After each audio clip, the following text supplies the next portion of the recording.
Think of some of the most famous anime characters of all time. What about their appearance is iconic? I think there are two major frontrunners: outfits and hair. Goku, Naruto, Yugi, Spike Spiegel, Sailor Moon. These are just some of many examples of ultra-famous anime characters that had iconic hair.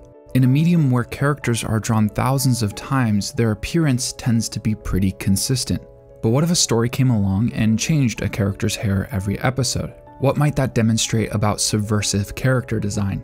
And what if they took it a step further, tying it into crucial parts of the world's magic system and story? Welcome to a running series called Dungeon Meshi In Depth. My name is Pei, and today we're talking about the shocking significance of a mage's hair. Dungeon Meshi is a show that consistently offers more than it seems. It's incredibly funny, but also gets surprisingly dark. At first, it's episodic, and then before you know it, a grand, remarkable plot sneaks up on you. The characters initially seem simple, but by the end of the first season, I couldn't help but find myself enamored by their writing and arcs. One of those outstanding characters is Marcille, an elf mage. And something you may not notice in your first viewing is how often her hair changes. So to correct myself from earlier, it doesn't literally change every episode. There are many episodes in a row where it's the same, and some episodes where it changes multiple times. The point being, though, that they do choose to change Marcille's hair many times throughout the series, and it's easy not to notice. See, that's the thing about character design. Despite being front and center, very few people actually think about it. It's generally something understood intuitively. In animation, there's a lot of room for expression and style. Mix that in with some distinct traits, and a lot of animated characters can be identified purely from their silhouette. Helping audiences differentiate characters through design is very important for clarity. These distinct traits are often referred to as character tags. Naruto has his whisker scars, boisterous personality, and distinct hair. Luffy has his straw hat, his headstrong, carefree attitude, and his boisterous personality. Character tags are kind of a catch-all to refer to distinct traits that differentiate one character from another. Assigning characters a color is another really strong example in anime. Zenitsu from Demon Slayer is given the color yellow. Stark and Fern from Frieren Beyond Journey's End are given red and purple. Tons of protagonists' outfits are different shades of orange. Part of that is because people associate colors with different feelings. Because while visual clarity for audience members is very important, character design also gives you significant information about a character's place in the story, or indicates their personality. But where a character's design gets really interesting and tricky is that they also have to measure practicality.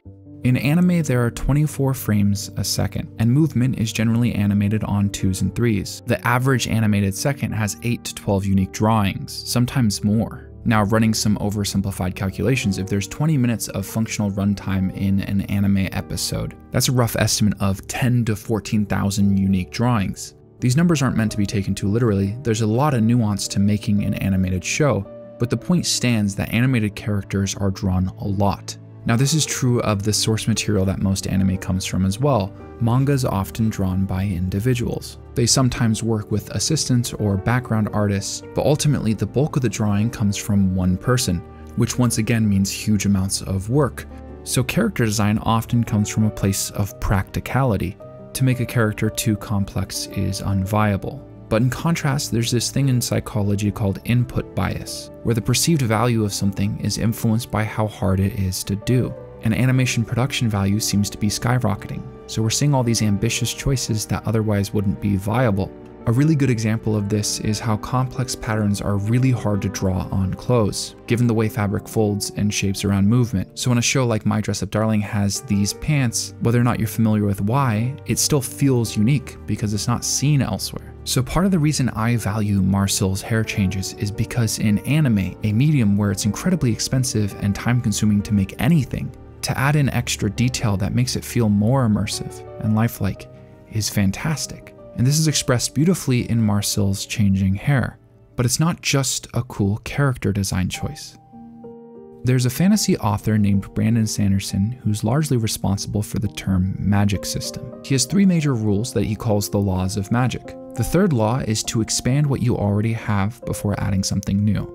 Go deeper, not wider. Something I love about a lot of modern fantasy anime like Frieren Beyond Journey's End and Dungeon Meshi is how they take pre-existing trope and fantasy cliché and find new ways to explore it.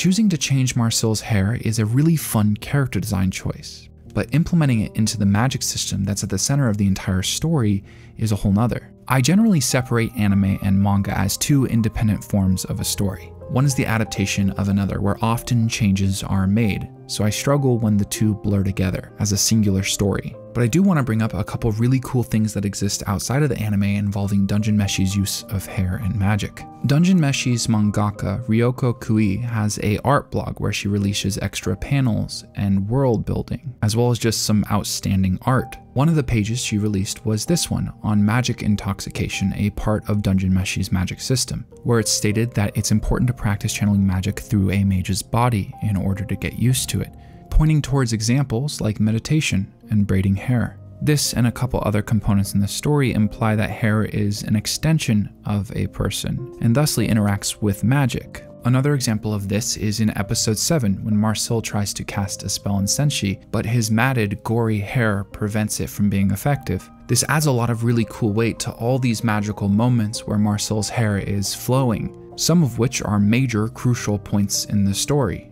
But it doesn't stop there. Marcel used strands of her hair as a bracelet imbued with magic to protect people from spirits. But my favorite example of Marcel using her hair in magic comes with a small spoiler, so if you want to skip that, just go to this timestamp. In episode 22, Senshi gets taken by a monster capable of flight. In order to track down this monster and find Senshi, Marcel creates her own version of dungeon monsters. And in order to cast the spell, she cuts a big chunk off of her hair. It's this kind of cool sacrifice of something she spent a lot of effort and time cultivating, something very important to her magic that ties her to these created creatures. All these small details I think add so much to what otherwise could just be a cool character design choice. And I think it represents something much larger that makes this show so good. I've talked a lot about in the past how I have a general bias against classical fantasy media. Part of the reason why is because I feel like fantasy should be a medium where creativity is really expressed to its fullest. A lot of stories, especially poorly written isekais, rely so much on these worn out, overused settings. Unless something is incorporated to add some texture, I find a lot of medieval settings incredibly uninteresting. I think a majority of that has to do with oversaturation. How can people not come up with more interesting worlds than that which has been done hundreds of times before? But if you know much about this channel, it's obvious that it's been built from shows with seemingly traditional fantasy settings.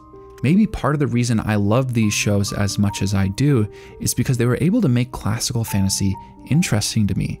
They found ways to go deeper, taking things I had all these preconceived notions about that I thought I already understood, and they made them fun and interesting. The more I sit with Marcel as a character, the more she grows on me. She's initially introduced as the girl failure archetype, and then the way they make it interesting is not by denying that, but incorporating it into her personality and making her more rounded. If you want to understand better what makes this character so great, there's a very good video by a channel named DM Punk. He does a lot of Dungeon Meshi character deep dives. But leading back to my final point, Marcel is a character that seems to have more and more substance the harder you look, from her personality to her role in the party, or maybe even her changing hairstyles. Thank you for watching. I'll see y'all next week.